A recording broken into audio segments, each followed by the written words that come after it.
Et donc, pour attaquer le sujet qui nous intéresse, la structuration d'équipe, c'est vrai que c'est un sujet qui est une grosse problématique un petit peu pour tout le monde, même peu importe un petit peu les stades de croissance dans lesquels on se trouve.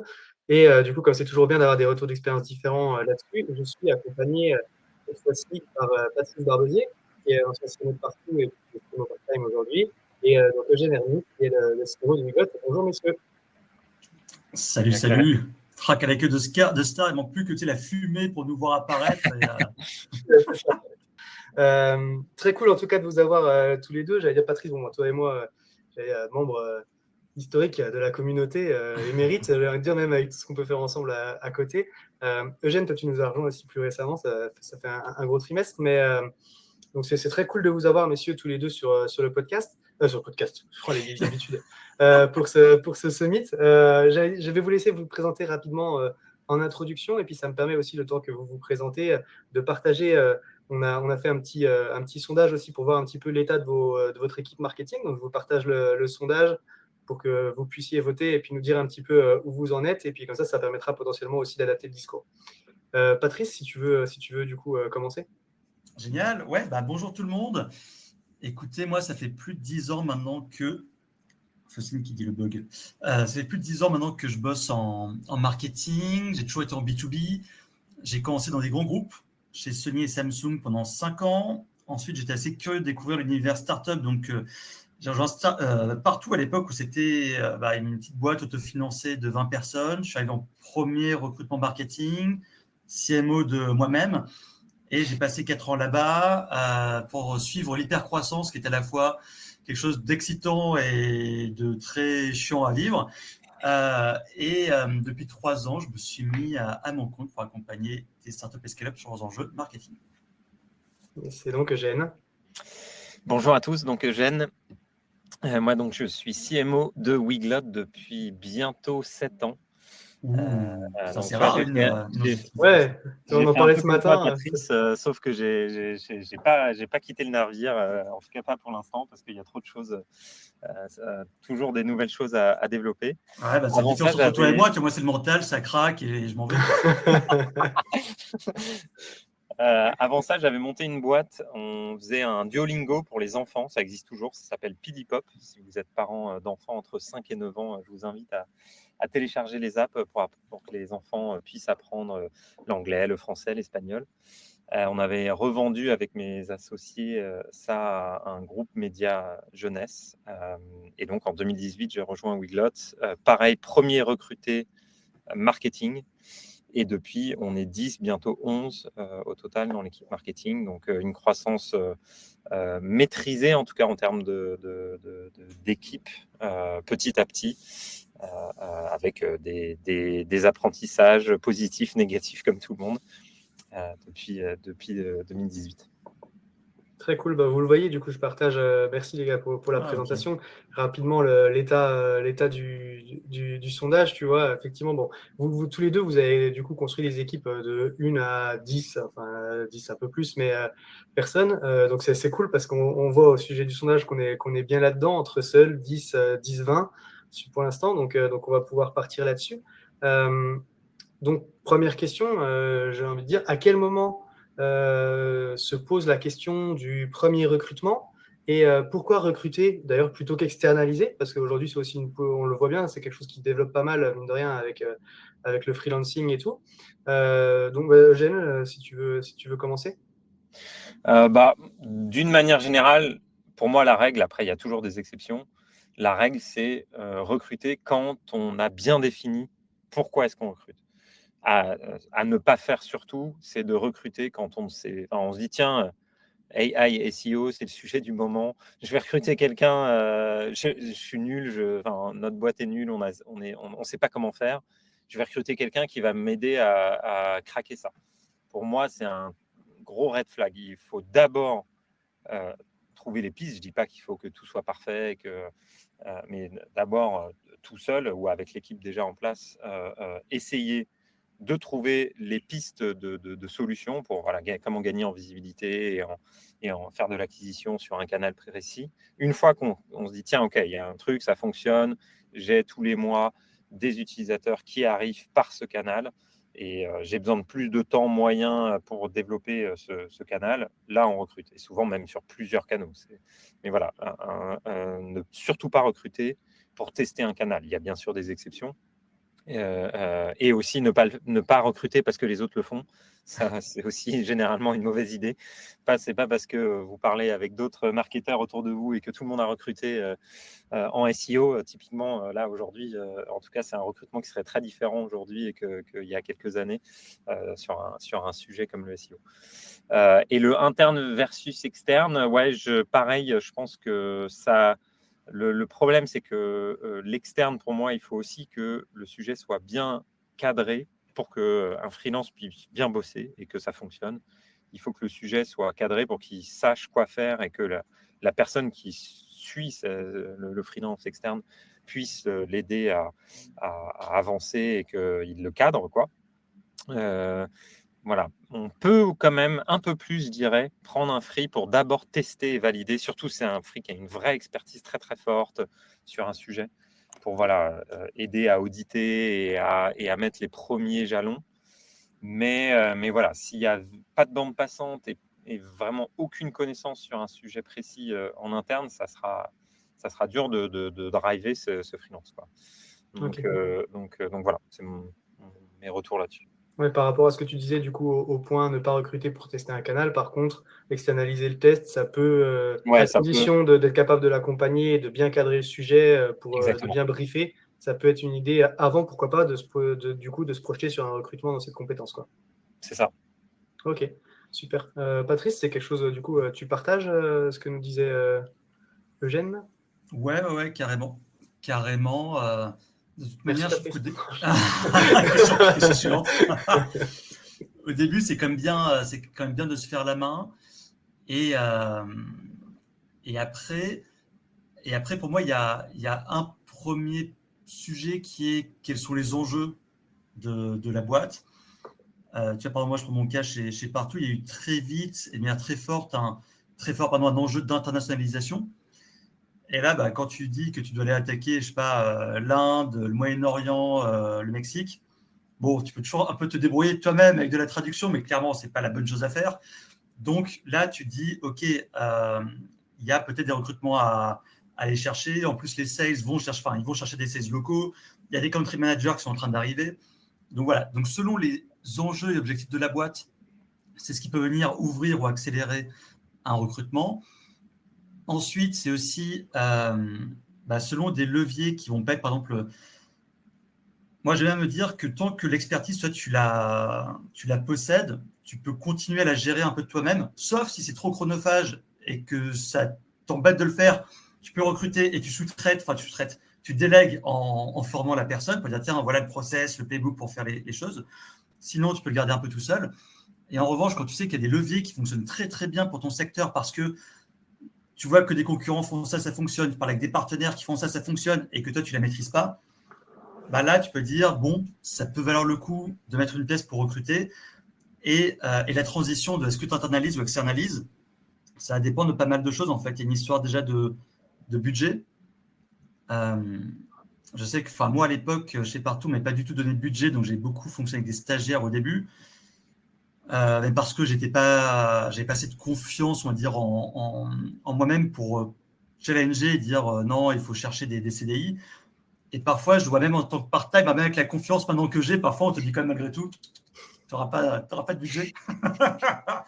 Donc ça, voilà, tu dis, OK, est-ce que prendre quelqu'un en stage, c'est bien? Et est-ce que malgré tout, si j'ai 100, 200, 300 000 euros de budget marketing, est-ce que je ne peux pas aller piocher là-dedans pour mon prestataire, mon agence et y aller. Et après, ton prestataire, il peut être aussi sur un besoin très temporaire, tu vois, l'intégration et structuration, je sais pas, de ton CRM, outil de marketing automation, migration de site. Ça, je sais que chez Partout, on l'a beaucoup fait en interne, on a passé des mois, alors que peut-être que si on avait lâché un billet à un prestat, ça aurait pu être torché beaucoup plus rapidement. Ok. Et mieux fait. Et mieux fait, en plus, voilà. Ok, donc on voit un petit peu les sujets. Donc, j'allais dire, au final, maintenant, donc c'est acté, ce sujet du premier recrutement. Il y a le canal qui a été testé, en tout cas, on a fait la preuve de concept. on se projette sur un recrutement. Patrice, tu as parlé de stagiaires sur tes premiers recrutements. C'est vrai que c'est le premier truc auquel on pense parce que le premier billet qu'on va te donner, c'est pour prendre un stagiaire presque, on va dire.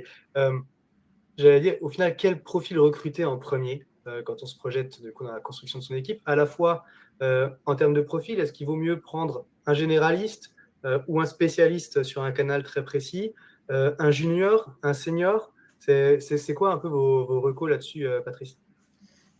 Il y a la reco quand tu peux vraiment faire ce que tu veux parce que tu arrives très bien à convaincre ta direction ou on te donne vraiment les pleins pouvoirs et la setup. Et moi, j'ai toujours tendance à me dire que ta première recrue, ça doit rester quelqu'un de touche à tout.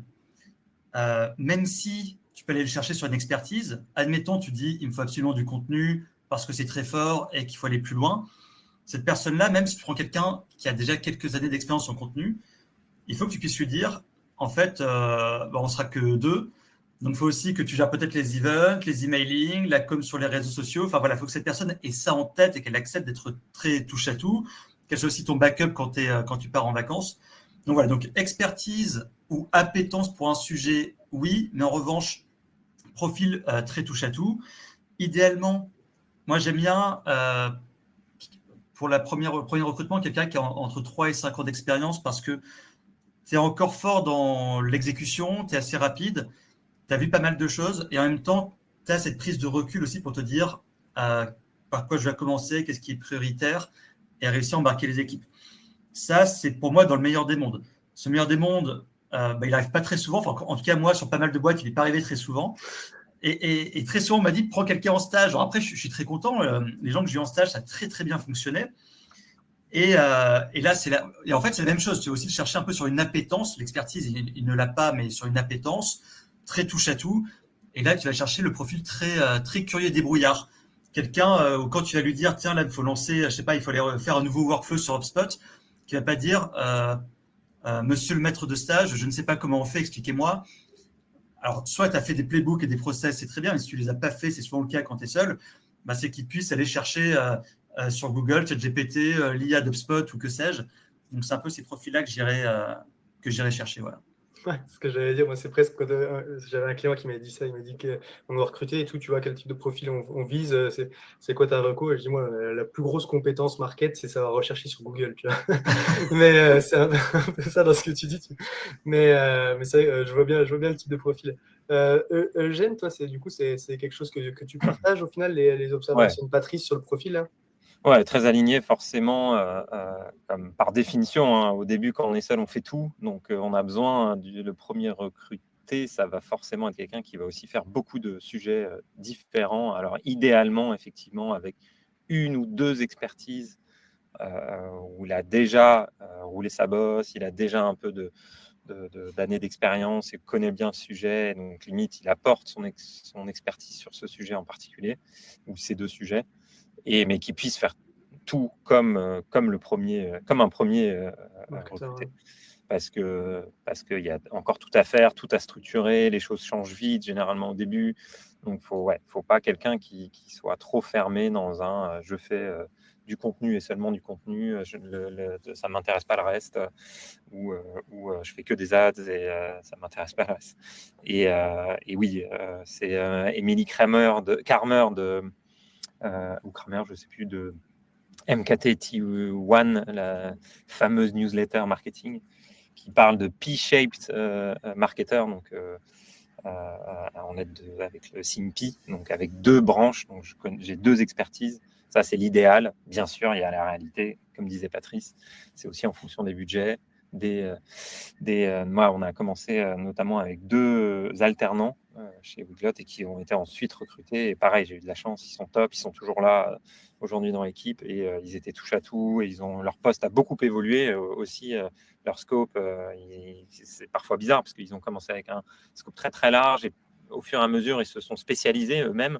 Parfois, c'est un peu bizarre de te dire, tiens, j'avais beaucoup de sujets, on m'en enlève au fur et à mesure parce que je l'ai tellement bien fait qu'ensuite, maintenant, on prend quelqu'un d'expert sur ce sujet.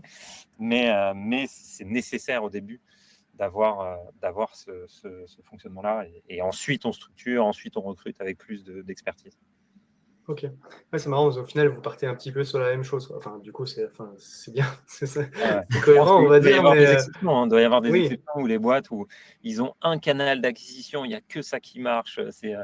On cartonne sur TikTok, qu'il faut un mec mais genre expert sur ce canal. Là, recrute quelqu'un qui sait faire ça très très bien. Sinon ça C'est va pas fonctionner. ouais, ça. Et toi, pour faire une petite parenthèse, je sais que pour certaines personnes qui sont maintenant vraiment des CMO très expérimentés, quand ils sont recrutés en tant que première personne au marketing, en fait, elles ne signent pas leur contrat tant qu'elles n'ont pas eu, entre guillemets, l'accord écrit que d'un coup, elles vont pouvoir recruter 4-5 personnes, avoir du Ouais. budget Presta. Donc là, on est dans des situations très, très, très différentes. ouais, oui, mais c'est parce qu'effectivement, du coup, si tu vas chercher un profil expérimenté, grosse équipe et tout, dans une petite boîte, c'est souvent parce que tu as ces enjeux de croissance et structuration d'équipe qui vont arriver très très rapidement. Et quand tu es premier marketeur, dans une boîte qui est encore en train de démontrer, c'est vrai que le contexte, il est peut-être un petit peu différent. C'est là, du coup, si on revient sur ce que vous avez dit, c'est deuxième profil généraliste, idéalement première expérience, du coup 3-5 ans, 3-5 ans de boîte, quand c'est possible, parce que ça permet aussi d'aller plus vite dans le côté application, quoi. C'est ça. Ok. Exactement. Très cool. Et donc j'allais dire, premier recrutement, il est fait petit à petit. Donc il y a différentes étapes qui viennent se construire. Vous êtes tous les deux arrivés sur des tailles d'équipe 10-12 personnes. Euh, Globalement, du coup, comment c'est construit l'équipe? À quelle structure d'équipe vous êtes arrivé au final aussi? Je Et à sais pas partir qui de quand, commence. là-dedans, j'allais dire, Jeanne. aussi à partir de quand vous mettez du mid-management, quand tu commences à avoir des responsables de pôle pour réduire aussi peut-être le nombre de rapports en direct que tu peux avoir avec les membres de l'équipe. Eugène, si tu veux y aller. Oui, bien sûr. On en a parlé pendant le podcast qu'on a fait ensemble, parce que nous, on a 3 sous-équipes dans l'équipe marketing aujourd'hui. Une équipe Content and Brand, donc qui s'occupe de toute la création de contenu, que ce soit contenu écrit, contenu vidéo, aussi la partie com, réseaux sociaux, newsletter, et la partie marque, donc des actions de notoriété de marque.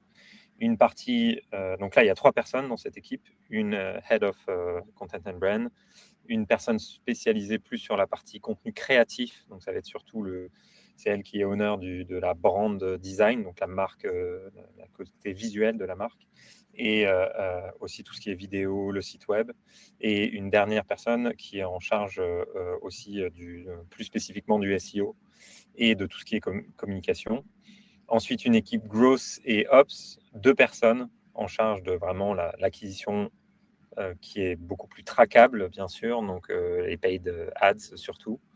Et aussi, c'est cette équipe qui est en charge chez nous de la partie automation, ops, pour l'équipe marketing, mais pas que, qui aide aussi certaines autres équipes, l'équipe sales, l'équipe support, à automatiser certains process.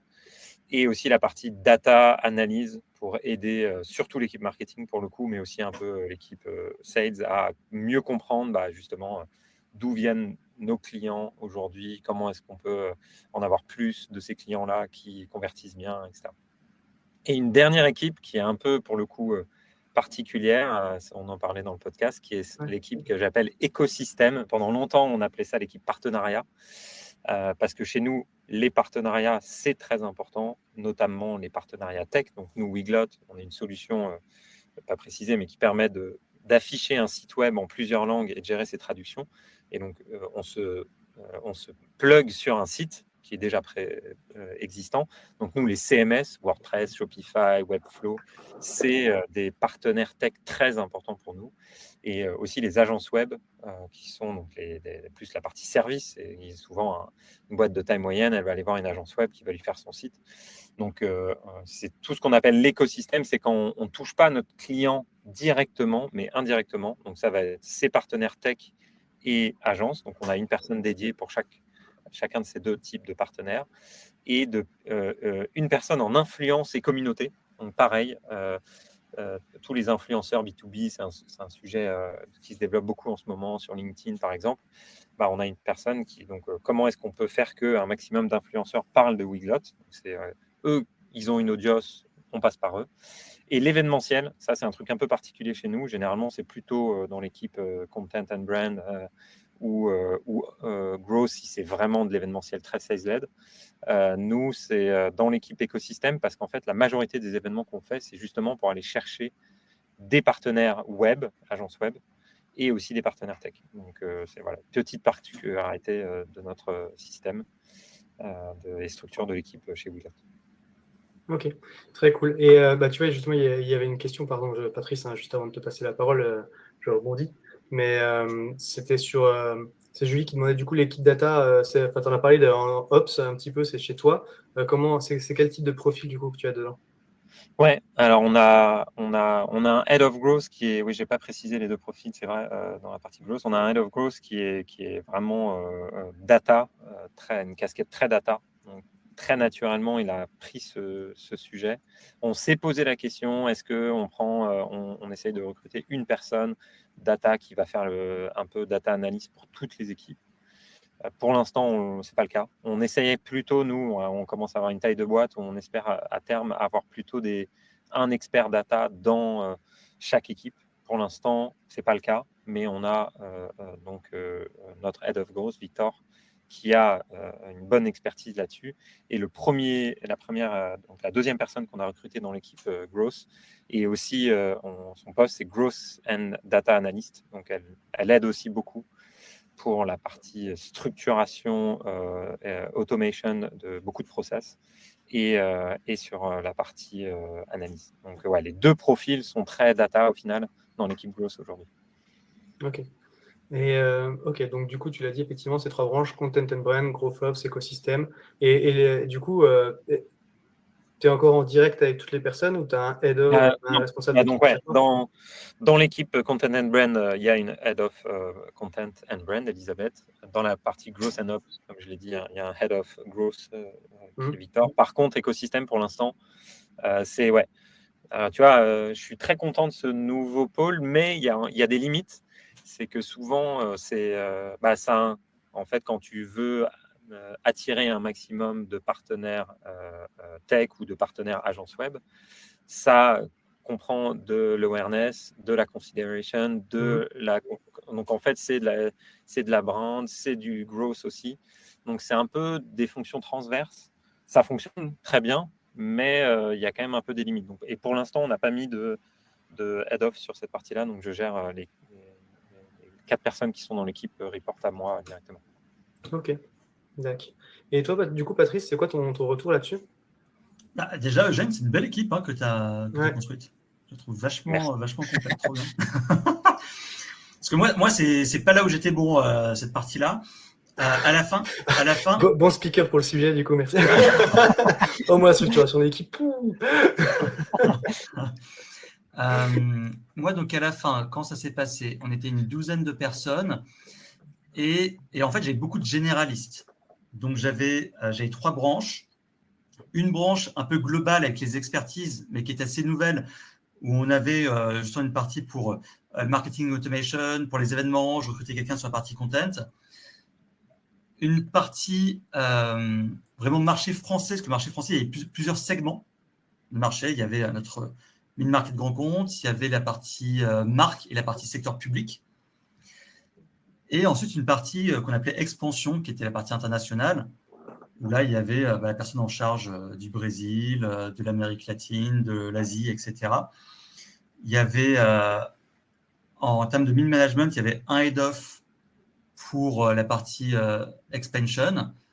Et ensuite, côté global et France, c'était en direct. Donc, au max, ce qui était trop, j'avais, je pense, de mémoire, 7 ou 8 personnes en direct, ce qui est horrible.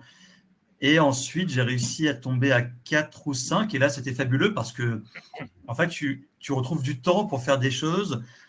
Et tu as aussi plus de temps pour le reste, pour ton équipe, en fait, parce que sinon, tu es vraiment sur le feu tout le temps.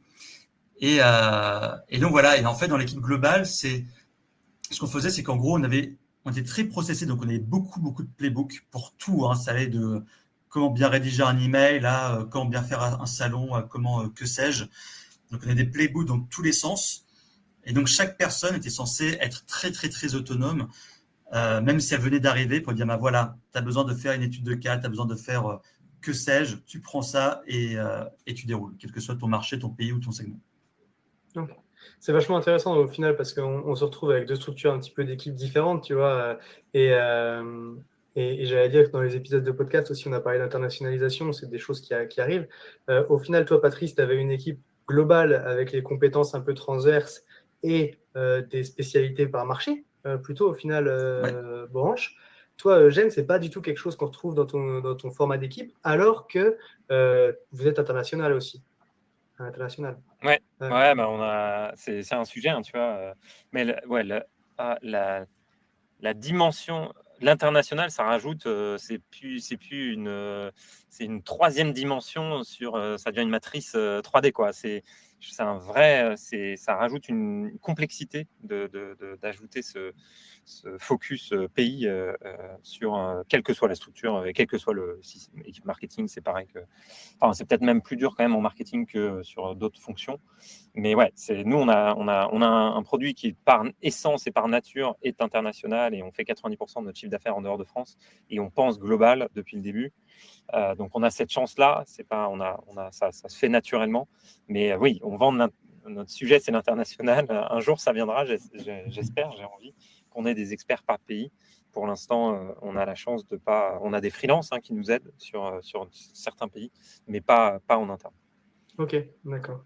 Tu vois, c'est marrant. Pardon, est-ce que j'ai pas précisé aussi tout à l'heure, c'est que moi, dans mon cas, tout ce qui était Ops et Data, en fait, c'était dans une équipe transverse qui aidait toutes les équipes. C'était centralisé. Ok. En dehors du service market, du coup. Ouais, c'est vraiment un département Ops et il bossait avec les CSM, les sales, le produit. Et donc, il y avait des profils Data Analyst et Ops qui venaient en soutien de certaines équipes. Nous, on a encore eu le débat récemment. On pense que ce genre de structure, ça a plus de sens aujourd'hui.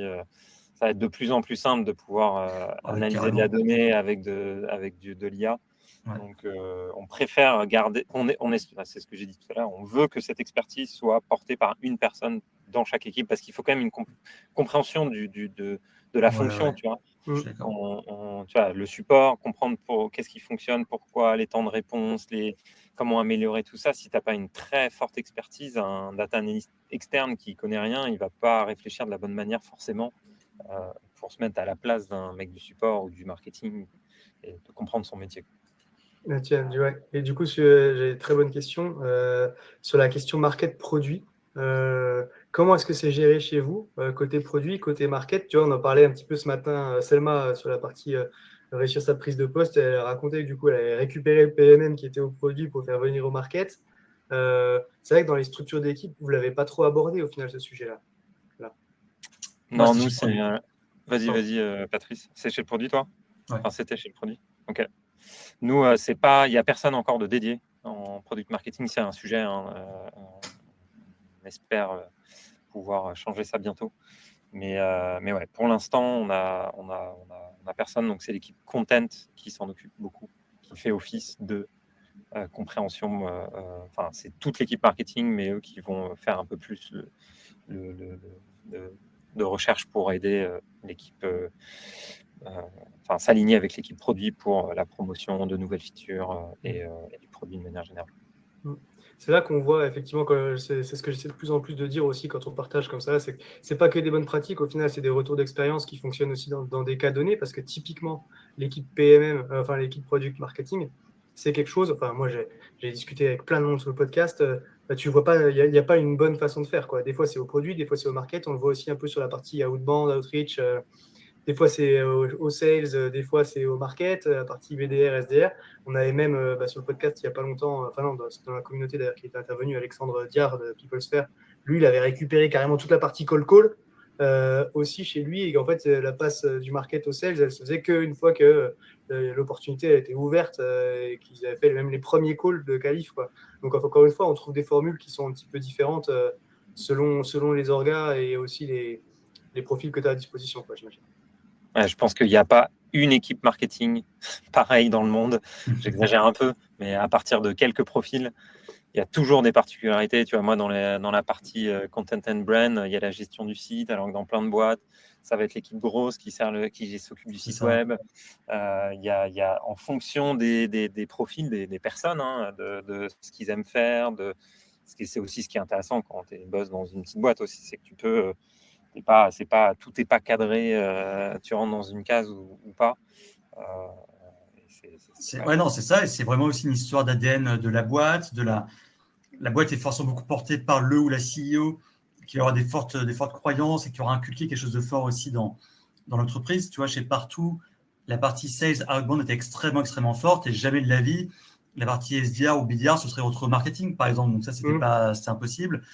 La partie marketing produit, c'était de se dire, bah, tiens, on veut s'assurer que la personne ait la meilleure connaissance produit, et puis après, il y a s'adosser au marketing pour ensuite toute l'amplification, etc. Donc, c'est effectivement extrêmement variable.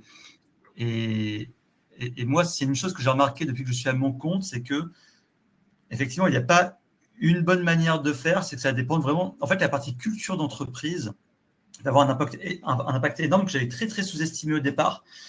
Et en fait, tu ne peux pas très facilement répliquer ce que tu as vu ailleurs dans une autre boîte. Ce n'est pas très simple, donc il faut aussi s'adapter. Et en fait, à la fin, tu arrives à voir que ça marche de différentes manières. Ouais. Très cool. Et du coup, juste pour revenir là-dessus, effectivement, vous avez dit mid-management, 4-5 personnes maximales en direct. Au-delà de ça, dans l'équipe, il faut commencer à introduire des managers, quoi. Ah ouais, je trouve ça dur, sinon. Ok, très cool.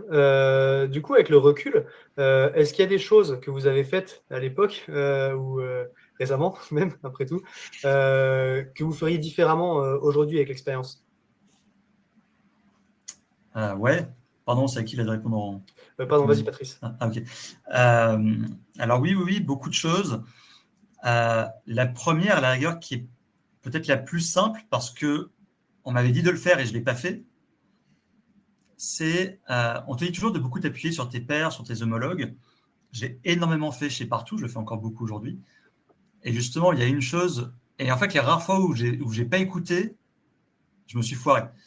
Donc j'ai envie de dire, si à un moment, des gens qui ont vécu ce que tu as vécu s'alignent sur un même discours, c'est qu'il y a peut-être une raison. Bonne raison, ouais. Et que ça vaut le coup. Voilà. Si c'est une personne qui te le dit, fais gaffe, mais s'ils sont 3-4 à dire on a vécu ça, voilà quand ça se passe, fais attention, prévois ci, anticipe ça. Voilà, ça vaut le coup d'écouter. Donc ça, ce serait la première chose. Et la deuxième, c'est en fait dans ces moments, parfois, ça peut être difficile de convaincre son CEO ou cette direction. C'est de réussir à le faire parler justement avec d'autres CEO qui ont pour CMO des gens avec qui tu connais, tu sais que ça se passe bien, ils ont réussi à mettre des bonnes choses en place, qui parlent en fait de CEO à CEO. Ils parlent le même langage, ils ont le même vocabulaire et ça va comprendre plus facilement. Je trouve que ça, je ne l'ai pas assez fait. Et en gros, je me laissais un peu trop, comment je peux dire ça? Je me faisais facilement influencer, convaincre en disant ah oui, si tu dis ça, tu as raison. Enfin, à mon boss, je veux dire. Et je n'osais pas trop de challenger, convaincre. Et aujourd'hui, quand j'ose le faire, parfois ça peut être compliqué. Et le fait d'activer ça, je trouve que ça marche extrêmement bien. Et enfin, le dernier point, c'est qu'à un moment où on commençait à avoir beaucoup plus de budget marketing, je l'aurais utilisé pour des prestataires ou freelance, en fait, parce que parfois un recrutement, c'est long, parfois tu te plantes. Et c'est que c'est pas con de te dire que tu commences à trouver ton agence ou ton freelance en parallèle de faire ton recrutement. Et ça met déjà des choses solides en place. Et comme ça, tu gagnes du temps. Parce que moi, tu as pris 4 ans là-bas, j'estime vraiment avoir créé ce que j'appelle une dette marketing. C'est-à-dire que on a tiré le max de ce qu'on pouvait faire, mais vu qu'on était beaucoup de généralistes, à un moment, on avait fait, enfin, c'était pas convenable et je me dis merde, j'ai quand même bien foiré ce truc-là. Donc voilà ce que j'en ferai aujourd'hui. Différemment. Différemment, oui. Et toi, Jeanne, du coup? Oui, moi, comme d'hab, mais ça, c'est le conseil, le truc qu'on se dit toujours après coup, c'est d'anticiper plus. Parce que, comme l'a dit Patrice, recrutement, ça prend du temps. De retrouver la bonne personne.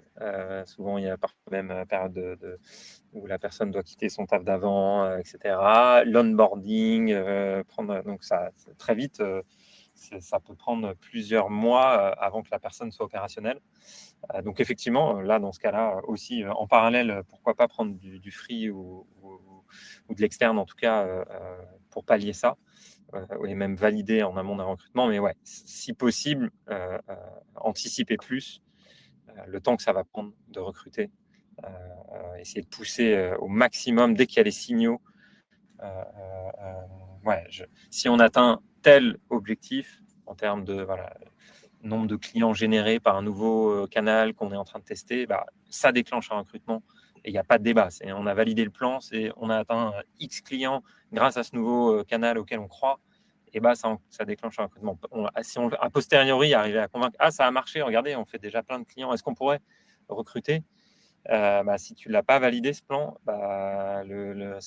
c'est normal, hein, les founders ils vont peut-être dire regarde, tu y arrives très bien sans recruter, donc pourquoi est-ce qu'on recruterait alors que donc c'est bien de valider en amont. Ok, si on atteint cet objectif, on recrute et on prend tel profil et ça nous permet d'accélérer encore plus vite, parce que sinon le souci c'est que ça va prendre encore plus de temps pour accélérer. Et la question, après, il y a cette question de toujours le débat entre un profil junior, profil senior, en fonction du timing. Donc, c'est toujours mieux d'expérience, forcément. Mais il ne faut pas être fermé à prendre un profil plus junior, surtout au début, quand on n'a pas beaucoup de budget et que c'est très généraliste.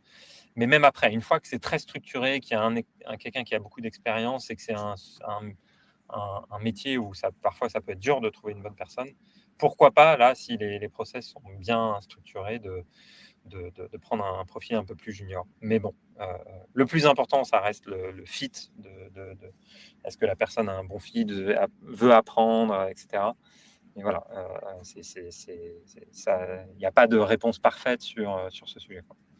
Donc là-dessus, là où on a recruté un peu trop junior au début, où je m'étais dit pendant longtemps, ça aurait été mieux si on avait pris un profil plus 4-5 ans d'expérience dès le début. Je sais qu'il y avait des avantages aussi à avoir des profils un peu touche-à-tout, jeunes, qui ont envie d'apprendre et qui sont super et qui sont toujours là aujourd'hui. Ouais, donc en plus anticiper et potentiellement ne pas hésiter à mettre un peu de seniorité si on a les budgets, quoi. Ouais, mais sans se fermer la porte, encore une fois, du junior, si c'est le bon moment, quoi. Et je vois du coup qu'il y a des échanges aussi dans le chat. C'était sur une question de Wassila qui nous demandait sur la partie market stratégique, études concurrentielles et tout. Est-ce qu'il y avait une équipe dédiée? Enfin, vous n'en avez pas forcément parlé, donc j'imagine que non. Mais sinon, est-ce que ça peut être une bonne idée d'externaliser? Comment vous gériez? Enfin, où est-ce qu'elle était cette partie? Ouais, non, nous, l'étude stratégique, c'était moi et c'est le CEO de Willot qui. Non, on n'a pas de. C'est pas un sujet où on a staffé dans l'équipe. Patrice, tu avais dit quelque chose? Nous, c'était le PMM qui s'en occupait. Et dans d'autres boîtes, dans notre boîte, ça tombe quand même beaucoup côté marketing. Effectivement, comme dit Isabelle, selon ton activité, parfois, tu peux aussi aller chercher et mandater effectivement des prestataires externes. Ça, j'ai déjà pas mal vu quand ça peut être très compliqué de récupérer des informations. Donc, ça se fait aussi. Ouais, après, il faut voir, parce que c'est important sur ces sujets-là aussi que la connaissance, elle soit en interne, mine de rien. Enfin, quand tu externalises aussi, faut voir l'appropriation et puis le degré de renouvellement que tu peux mettre aussi là-dedans, quoi. Ouais, clairement. Très cool. J'allais dire un petit peu, pour pas décliner un petit peu le sujet, mais ça tombe bien, parce que du coup, on parlera d'IA juste après dans la conférence à 14h30. Mais aujourd'hui, est-ce que vous voyez déjà un impact? Parce que c'est un peu la crainte. Enfin, comme à chaque innovation, d'ailleurs, ça a été pareil avec l'automatisation. J'imagine on pourrait remonter avec Internet. Cette idée de remplacement, est-ce que, ou en tout cas, sans parler de remplacement, j'essaie de finir une phrase, comme ça on pourra me comprendre, mais est-ce qu'au final, vous voyez un impact de l'IA sur les sujets de recrutement, que ce soit au final peut-être sur le fait de geler carrément des recrutements, ou même sur l'impact sur les profils peut-être que vous allez rechercher dans vos équipes? En tout cas, est-ce que c'est quelque chose, pour l'instant c'est trop tôt, on n'en parle pas, ou est-ce que c'est quelque chose que vous avez déjà vu?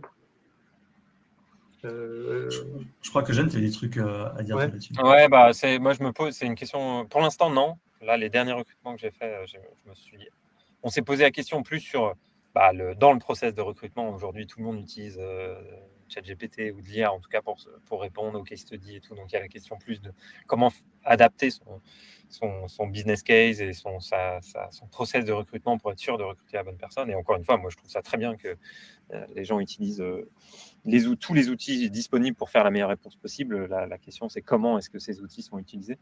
Donc, ouais, nous, on n'a pas eu... Mais ouais, c'est sûr que les prochains recrutements, c'est déjà prévu. On a adapté plutôt, nous, pour l'instant. Ça a eu un impact sur la planification des prochains recrutements. Et après, dans les profils qu'on va recruter, je pense qu'en marketing, il n'y a pas une fonction qui n'est pas touchée de près ou de loin par soit l'utilisation de l'IA pour mieux faire son travail, soit la compréhension de l'IA comme canal de visibilité, d'acquisition, et comment faire pour que l'entreprise pour laquelle on travaille soit plus visible dans ces canaux. Donc, c'est sûr, en contenu SEO, c'est évident dès aujourd'hui qu'il faut avoir quelqu'un qui comprenne, puisse écrire plus vite du contenu avec de l'IA et comprendre comment bien faire ancrer son contenu en SEO et même sur les résultats de recherche d'IA, même si c'est encore le Far West et que personne n'a la réponse parfaite. Donc, ouais, et pour en avoir parlé avec plusieurs CMO, il y en a beaucoup qui ont déjà adapté leur planning de recrutement et les profils. Enfin, en tout cas, ils n'ont pas recruté un AI engineer, GTM engineer, les nouveaux profils un peu à la mode, mais ils ont rajouté la ligne skill, arriver à utiliser l'IA pour mieux faire son travail. Ok. Mais c'est vrai que tu vois, moi j'en parlais, j'en ai parlé, je ne sais plus qui dans la communauté aussi, qui me disait qu'effectivement ils avaient un peu les plans de recrutement sur cette année mis un peu un stop dessus pour refaire le tour des profils qu'ils avaient prévu de recruter en se disant attends, est-ce que ce profil-là, en fait, aujourd'hui, avec les moyens qu'on a à disposition, c'est vraiment le profil qu'on veut recruter? Est-ce que c'est pas possible, au lieu de recruter 2 juniors, on prend un senior et une IA, enfin, et de réadapter aussi un petit peu le set de compétences qui est attendu? Et c'est pareil, sur des personnes qui sont aussi bien implantées aux États-Unis, apparemment, l'impact, il est encore plus important sur le niveau content manager et tout, et des gens qui ont des entreprises qui font sauter des profils, quoi. Je ne suis pas forcément convaincu que ce soit une très très bonne idée, mais par rapport à ça, mais bon. Enfin, stratégie ou exécution, encore une fois, c'est un peu différent. Ouais, non, mais c'est exactement ça, tu vois. Moi, sur la partie recrutement, je ne l'ai pas encore vu. Je l'ai vu sur le côté un peu prestataire, c'est-à-dire que alors, c'était pas l'unique raison pour laquelle on a arrêté de bosser avec une agence SEO. Hein, il y avait des raisons plus importantes. Mais il y avait un côté de et puis en plus, on va pouvoir se débrouiller. On va faire un peu nos briefs et on va les rédiger directement grâce à l'IA. Ça, c'est sur le papier. Après, tu vois que côté exécution, beaucoup plus compliqué. Et que c'est pas juste parce qu'on t'a dit remplace X par l'IA, que c'est aussi facile que ça. Donc, le côté strat, exécution, Axel, tu as absolument raison. Donc, tu as ce point-là. Et puis après, tu as aussi un peu la dérive. Ça, je peux le voir avec certains CEO de te dire, OK, maintenant qu'il y a l'IA, tu as pu me faire un post RS par semaine, mais j'en veux tous les jours. Ce sera plus un contenu par mois, ce sera 5-6 contenus par mois. Et je veux que tu me lances des nouveaux plans d'action. Parce que maintenant, l'IA, c'est un peu ton super pote expert pour répondre à tout. Donc, j'ai vu aussi un peu des to-do list se remplir très, très, très fortement, mais au détriment, de la qualité, et puis au-delà de la qualité, juste de la réflexion stratégique de est-ce que c'est une bonne raison de multiplier par 6 ton contenu ou de lancer ce plan d'action sur tel segment de marché. Donc, ça amène aussi beaucoup de dispersion dans ce que j'ai pu voir de mon côté. Ok, très cool. Écoutez, messieurs, merci pour tout ça. S'il y a un dernier conseil pour un marketeur qui doit structurer une équipe, vous voulez retenir un sujet en particulier? Eugène, Patrice, qui commence? Parlez à vos homologues. Ouais. Et les écouter. Rejoignez la communauté. Merci. Ouais, franchement, tout le monde le dit, donc on va pas finir par... Pardon, vas-y, Eugène. Ouais, désolé, ça coupe un peu de mon côté, c'est peut-être mon Internet, mais je suis d'accord avec Patrice. Parler avec d'autres marketeurs de son niveau, ça fait toujours énormément de bien de se rendre compte qu'on n'est pas les seuls à avoir le même souci. Mais quand même, pas prendre tous les conseils. Il faut forcément que ça fonctionne avec son équipe. Encore une fois, il n'y a pas un business qui est pareil et une équipe marketing qui est pareil. Donc, ne pas forcément copier-coller sans adapter les conseils qu'on peut donner. Ok.